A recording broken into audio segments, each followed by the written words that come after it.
VS-നെ ഞാൻ ആദ്യമായിട്ട് കാണുന്നത് ഞാൻ സഖാവ് പി കൃഷ്ണപിള്ള എന്ന സിനിമയിൽ സഖാവ് പി കൃഷ്ണപിള്ളയായിട്ട് അഭിനയിക്കുമ്പോൾ വർഷങ്ങൾക്ക് മുമ്പ് ആ കഥാപാത്രത്തിന് വേണ്ടിയിട്ടുള്ള തയ്യാറെടുപ്പിൻ്റെ ഭാഗമായിട്ട് ഒരു ദിവസം സംവിധായകനായിട്ടുള്ള ശ്രീ PA ബക്കർ സഖാവ് VS അച്യുതാനന്ദനെ കാണാൻ വേണ്ടിയിട്ട് എന്നെ കൊണ്ടുപോവുകയാണ്. അപ്പോൾ VS എന്ന് പറയുന്നത് പി കൃഷ്ണപിള്ള ആലപ്പുഴയിൽ കർഷക തൊഴിലാളികളെയൊക്കെ സംഘടിപ്പിക്കാൻ വേണ്ടി നിയോഗിച്ച് അങ്ങനെ രാഷ്ട്രീയത്തിലേക്ക് കടന്നു വരുന്ന ഒരു ചരിത്രമുണ്ടല്ലോ VS-ന്. അപ്പോൾ VS ഒരുപാട് കാലം സഖാവ് പി കൃഷ്ണപിള്ളയുമായിട്ട് ബന്ധപ്പെട്ട് പ്രവർത്തിച്ചിരുന്നു. അപ്പോൾ ആ ഒരു പരിചയം സഖാവ് പി കൃഷ്ണപിള്ളയെക്കുറിച്ചുള്ള കൂടുതൽ വിവരങ്ങൾ അദ്ദേഹത്തിൽ നിന്ന് അറിയാൻ വേണ്ടിയിട്ടാണ് എന്നെ കൊണ്ടുചെല്ലുന്നത്. അപ്പോൾ അന്ന് അദ്ദേഹം എന്തോ ഒരു ചികിത്സ കഴിച്ചിട്ട് ഇങ്ങനെ വിശ്രമത്തിലായിരിക്കുന്ന സമയത്താണ് ആദ്യമായിട്ട് കാണുന്നത്. അപ്പോൾ പോലും ഈ സഖാവ് പി കൃഷ്ണപിള്ള എന്ന പേര് കേട്ടപ്പോൾ വളരെ ആവേശഭരിതനായിട്ട് അദ്ദേഹം സഖാവിനെക്കുറിച്ച് ഞങ്ങളോട് പറഞ്ഞു തുടങ്ങി. സഖാവിനെക്കുറിച്ചുള്ള അദ്ദേഹത്തിൻ്റെ വ്യക്തിത്വത്തിൻ്റെ സവിശേഷതകൾ, അദ്ദേഹത്തിൻ്റെ ഓരോ രീതികൾ, അദ്ദേഹത്തിൻ്റെ ശരീരഭാഷയെക്കുറിച്ചൊക്കെ വളരെ നന്നായിട്ട് പറഞ്ഞു. അത് പിന്നീട് എനിക്ക് ആ കഥാപാത്രം അവതരിപ്പിക്കാൻ വലിയ ഒരു പാഠപുസ്തകമായിട്ട് അത് മാറി എന്നുള്ളതാണ്. VS എന്ന് പറയുന്നത് ശരിക്കും മലയാളികളുടെ ഒരു വലിയ വികാരമാണ്.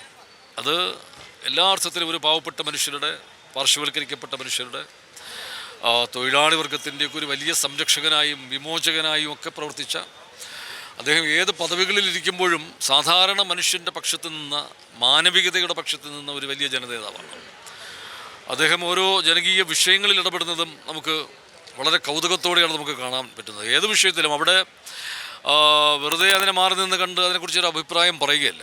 ഒരു വിഷയമുണ്ടായാൽ അവിടെ കൃത്യമായി ചെന്ന് ആ കാര്യങ്ങൾ വസ്തുനിഷ്ഠമായി മനസ്സിലാക്കിയിട്ടാണ് അദ്ദേഹത്തിൻ്റെ ഓരോ പ്രതികരണവും ഉണ്ടായിരുന്നത്. ഓരോ നിലപാടുകളും അതിൻ്റെ അടിസ്ഥാനത്തിലായിരുന്നു.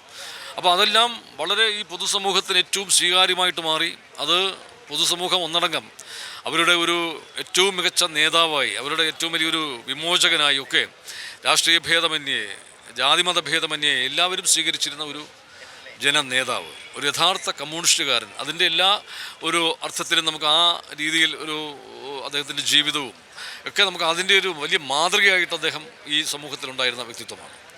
അത് കേരളത്തിന് മാത്രമല്ല രാജ്യത്തിന് തന്നെ ഒരു വലിയ നഷ്ടമെന്ന് നമുക്ക് എല്ലാ അർത്ഥത്തിലും ഒട്ടും ആലങ്കാരികതയില്ലാതെ, അതിശയോക്തിയില്ലാതെ ആ വിയോഗത്തെ നമുക്ക് അങ്ങനെ ആണ് പറയേണ്ടത്. അങ്ങനെ ഒരു മഹാവ്യക്തിത്വമായിരുന്നു അദ്ദേഹം. ഏറ്റവും പുതിയ വാർത്തകളും വിശേഷങ്ങളും വിരൽ തുമ്പിലറിയാൻ Zee മലയാളം ന്യൂസ് എല്ലാ ഡിജിറ്റൽ പ്ലാറ്റ്ഫോമുകളിലും ലഭ്യം.